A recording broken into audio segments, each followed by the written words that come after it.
جبکہ ناظرین ان کا مزید کہنا ہے کہ ساری دنیا دجال کی عقل و ذہانت اور طاقتوں کی وجہ سے اس کو بادشاہ تسلیم کر دے گی اور دنیا کے سارے مذاہب ختم ہو جائیں گے، صرف یہودیت باقی رہے گی۔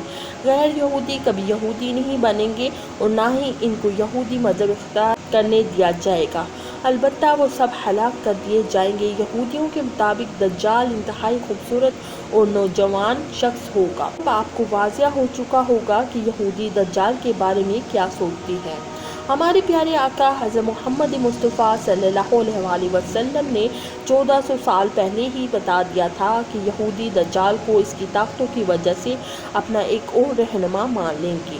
اب پتہ چلتا ہے کہ وہ ایسا کیوں کریں گے، لہٰذا آج دنیا میں جتنی بھی بدامنی پھیلی ہوئی ہے وہ یہودیوں کی جانب سے اس لیے پھیلائی جا رہی ہے کہ وہ جلد از جلد اپنا مسیحا کو دنیا پہ حکمران دیکھنا چاہتے ہیں۔ اسرائیل کا قیام بھی دجال کی استقبال کی پہلی باقاعدہ تیاری کی وجہ سے ہے۔ دوستو، جیسا کہ آپ نے سنا کہ یہودی دجال کو ایک خوبصورت اور خوبرو نوجوان مانتے ہیں، لیکن اسلام کے نزدیک دجال ایک بدصورت اور کانا شخص ہوگا۔ اس کے بعد ایسے گھنگریالے ہوں گے جیسے اس کے سر سے سانپ لٹک رہے ہوں۔ وہ ایک جگہ نہیں رکے گا، اس کی رنگت سرخی میائل سفید ہوگی، اس کی پیشانی نمایاں اور گردن بہت زیادہ چوڑی ہوگی، اس کا قد چھوٹا ہوگا اور کمر میں کب ہوگا۔ اس کے باوجود وہ بہت طاقتور ہوگا، وہ عام انسانوں کی طرح نہیں چل سکے گا۔ دجال ایک مرد ہوگا اور اولاد پیدا کرنے کی صلاحیت سے محروم ہوگا۔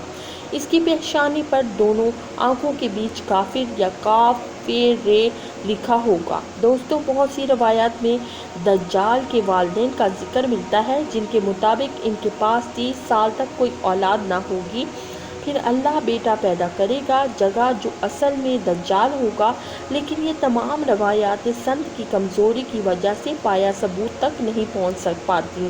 ایک دفعہ امام برزنجی نے دجال کی نسل کے بارے میں بتایا تھا کہ دجال جنات پر قابو رکھتا ہے، جس نے جنات کی نسل میں شادی کی تھی، اور دجال کے آباء و اجداد کا تعلق حضرت سلیمان علیہ السلام کے دور سے ہے۔ وہ فرماتے ہیں کہ حضرت سلیمان علیہ السلام نے جنات کو قید کیا تھا، تو جنات میں دجال کی بیوی اور اس کے آباء و اجداد بھی شامل تھے، لیکن اس فرمان کے باوجود دجال کی پیدائش اور اس کے والدین کا ہونا یا نہ ہونا ایک ایسا معمہ ہے جس کے بارے میں کوئی بھی وثوق سے کچھ نہیں کہہ سکتا۔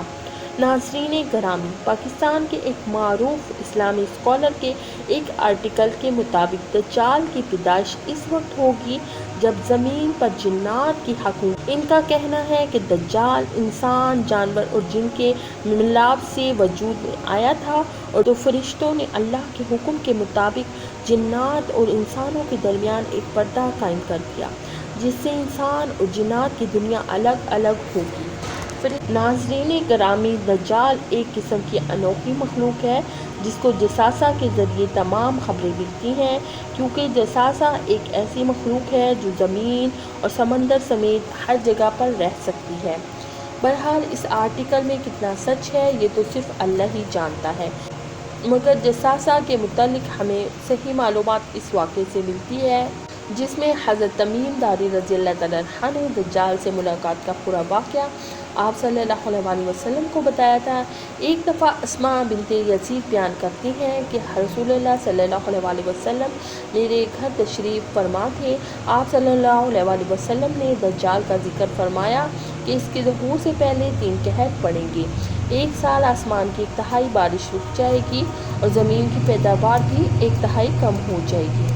دوسرے سال آسمان کے 2 حصے کی بارش رک جائے گی اور زمین کی پیداوار اور 2 حصے کم ہو جائے گی، اور تیسرے سال آسمان سے بارش بالکل ہی نہیں برسے گی اور زمین کی پیداوار بھی کچھ نہیں ہوگی، حتیٰ کہ جتنے حیوانات ہیں، خواہ وہ گھر والے ہوں یا دار سے کھانے والے، سب ہلاک ہو جائیں گے۔ پیارے دوستو، بے شک ایک دن دجال اور دجالی نظام کا بالکل خاتمہ ہو جائے گا۔ دجال کے خاتمے کے بعد حضرت عیسیٰ علیہ السلام اس حال میں ہوں گے کہ اچانک اللہ تعالیٰ کی طرف سے ان کے پاس یہ وحی آئے گی کہ میں نے ایسے بندے پیدا کیے جن سے لڑنے کی قدرت و طاقت کوئی نہیں رکھتا، تم میرے بندوں کو جمع کر کے کوہ طور کی طرف لے چلو۔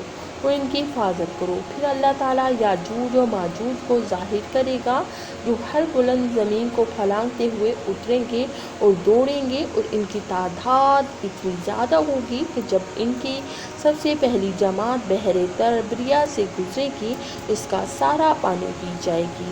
پھر جب اس جماعت کے بعد آنے والی جماعت یہاں سے گزرے گی تو بحر تبریہ کو خالی دیکھ کر یہ کہے گی کہ اس میں کبھی پانی تھا ہی نہیں۔